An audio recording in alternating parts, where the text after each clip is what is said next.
did you ever get into like the battle rap culture, or like was that a part of Nah, the that music? was Did you ever nah. It was nah. I never was into the battle rap. Like me battle rapping. Obviously, I watched it because I think it's obviously there's a big talent there, and that was something that kids did in high school. Like we would do that at school. Kids would battle. The rappers would battle each other. But for the most part, I'm a solo artist. I don't want to Yeah. diss somebody for fun. It's like, it's not that much fun. I'm a little sensitive sometimes. I mean, yeah. I mean, who the fuck's not though, right? Like, I mean, Like if you touch on a subject and you saying some crazy shit like the way they talk in these battle raps, I'm gonna feel away. It's just this. I can't just laugh it off. Like you say something crazy about my mom or my kids. How do you fucking just let that go? no, you can't. You But then, can't. You really but can't. then at the same time, if you're, And they're saying it in like an autistic way, so you gotta be like, oh shit, wow, that was kind of interesting. but that's the worst thing is like if you punch somebody at the battle rap, you lose. You lose. It's that's their fucking. It's all a setup. Well, I mean, like when you see people dissing, right, and diss tracks, like flying backwards and forwards, like I mean, there's been shitloads over in the UK and the grime community recently, but like I just Diss tracks are something different, though. I think a diss track is an art. It's still there's something to the diss track because you're there by yourself writing it, and it's a song. So you might be able to sing along to it. The fucking battle rap, you can't really sing along to it. if There's you no melody. There's no beat. You know. if you feel like you're sensitive though, like would you rather like because like I feel like a diss track would be worse because people have got time to go away, And really it stays stew over forever. it. Nah, I'm not. The thing is, I'm not sensitive. I think it's all funny. I just wouldn't do it because I don't know. It's just not in me. Who writes the best? I don't like making people feel bad. You know what I mean? I I mean, like uplifting. that's I don't like being a part of it. Well, I say like I like being a part of it. So who the fuck do I rap against? Yeah, the Northern Irish guys really throwing battle raps, diss tracks out at everybody. You watch it back, Bronson. I'll send you one tomorrow. Um, who's the best? Like, who writes the best diss tracks? Like over here, you've got like grime artists like Chip, and you've got people like Stormzy and Wiley and people like that. Yeah. Who does it in the US best? I mean, there's been some classic battles throughout rap history. There was a classic one between Nas and Jay-Z, which Jay-Z wrote a bunch of, very cunning things and made good songs. You know what I mean? That was the other thing. It was fucking good diss record, and it was an ill song. Like you could play it on the radio. Nas made like Ether. That was the time around that. But as far as like what's the best diss record? I don't really know, man. I feel like Eminem's whole career has been one. Yeah, he just disses everybody. M just disses everybody. I went back. I was driving to work. He disses the whole world. He does. Like I listened to the Marshall Mathers LP for the first time in probably about fucking 15 years or something, right? And I was listening to it, and my jaw was like that. Like I was just like, I can't believe, because I used to listen to that like in my house full blast. My mom must have thought I was like absolutely fucking ready for jail. You were going through it. He used to diss Christina Aguilera a lot. Christina Aguilera, Britney Spears, Fred Durst, Durst. Ken Kniff, whoever he was. I was trying to get on. I don't know. I've been trying to get on Fred Durst podcast, bro. Is Fred Durst got a podcast? I don't know. My boy told me the other day, he's like, yo, you should go on Fred Durst podcast. I was like, what the fuck? See, the thing is, I would love that. I would love to talk to Fred. I did it all for the nookie. If I say fuck 5 more times, that's 65 fucks in his fucked up rhyme or something like that. The song with him and Method Man was good. Yeah. What was this album called? I like that one. The Chocolate Starfish and I didn't understand what that meant when I was younger. Chocolate Starfish. That was the name of the album. album. Asshole? Yeah. Isn't that an asshole? I didn't know that when I was like 13 and listening to it. Yeah. Chocolate Starfish and the hot dog flavored water. That was it. Oh my God. Hot dog flavored water. My poor parents, how fucking hell. He has a lot to answer for. I've actually like he's aware of the podcast. I think he might have listened to it before. Because he said he did. So I'm trying to get him on. Man, that would be I'll get you It's on. real deal shit. We'll do Yeah, it I would love together.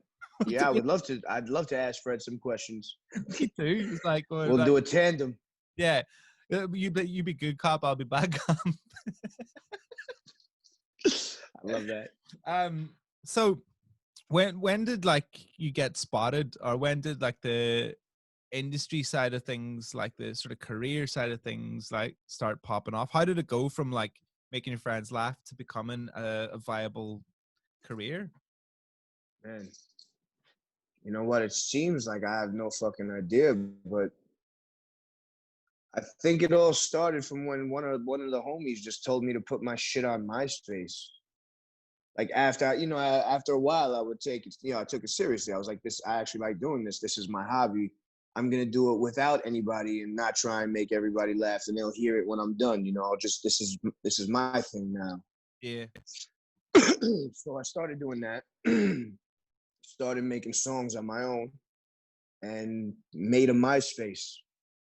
And then from there, I'm not sure. I think that there was some buzz around downtown Manhattan, like the Lower East Side, where a lot of things would pop off. Like if you got popping on the Lower East Side, a lot of times you'd make it in music. Like a lot of kids made it in music from that area. Yeah. As of the past 10 years or whatever. And that's just a legendary place. But like the people in the downtown scene, they're all in the know. Art scene, music scene, they're all down there. So I guess my man Dante Ross got wind of it. He's this dude that was my first manager, and he's been around some legendary situations. And yeah, shit just started from there. I put a record out in 2010, and it's been on since then. How was it? Was it mad DIY at that stage? Everything. It's always been DIY. The only time it wasn't really that DIY is when I was with Atlantic for like 2-3 years. And why it was more? It was less DIY because I couldn't do anything I wanted at any time. I had a fucking some obligations that I had to handle. So I had to handle the obligations before I could have my fun.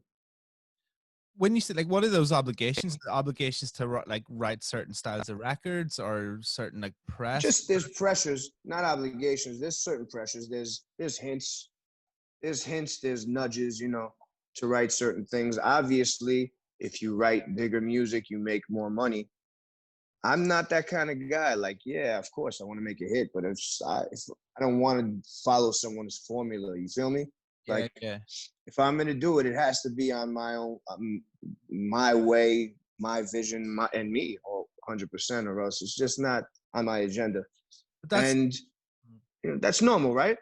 Yeah, I mean that's fair. Like you don't want to sit in somebody else's template. You want other people. Of course not. To yours, maybe. Exactly. And then like a lot of labels, they always want you to do things like, oh, you saw how they did this. You should do something like this or something like that. You should try it. They're always giving suggestions, obviously, to make the best out of everything. And I understand that. And I was a little bit standoffish at times. One time specifically, I could remember that I regret.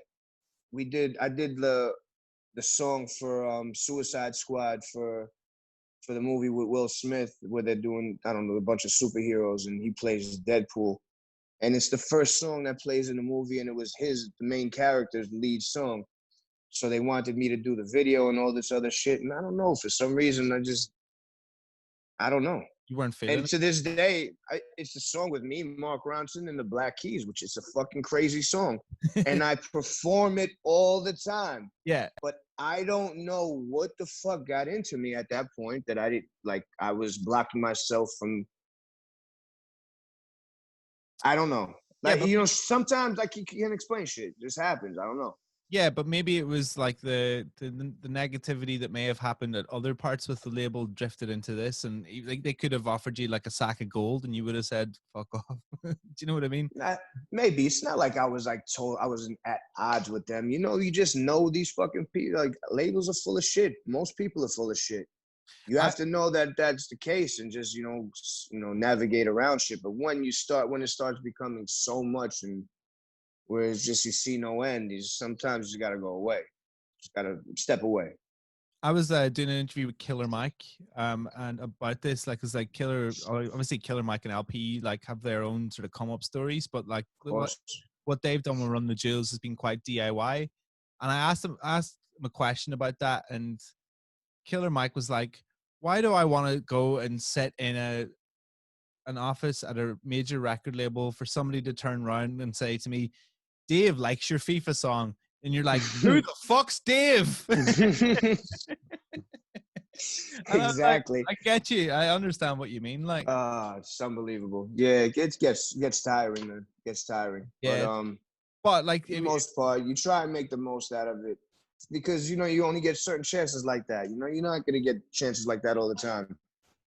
You got to realize that. You got to make best of what you get in the time that you have. And there's a real interesting thing that's happening in the music industry right now, and it's like Drake has done so many records now that his deal is up. So if he chooses to like not do his next 4 or 5 albums, one album, whatever fuck it is, on a major label, he can kind of kill it. He can kind of show that, like, we don't need them anymore. Like, I mean, some artists don't need them. Like, you got like rappers like Chance and people like that who don't do it with majors. But I feel like if Drake decides I'm not going down the major label thing, I'm doing completely DIY, then he's kind of killed them a bit. Yeah. Thing is, when you're Drake, nothing's completely DIY. When you're Chance, it's not completely DIY. Like, Yeah. It's like it looks all DIY, but there's lots of moving parts behind DIY still. Like, as compared to literally one person doing everything. Which is at times the hat I wear, where I fucking do the artwork. I don't wait for this. I like to control everything, and that's really more a controlling thing. And that's why I'm not as rich as Drake and Chance. but are you happy? That's Oh man, I'm so rich in happiness. Oh, it's unbelievable. But no, I totally get that. Like, I mean, there's a lot of people like selling DIY as it is, whereas actually they've got like a distribution company would do what a record label would do anyway. Yep. Yeah, exactly. It's the same shit.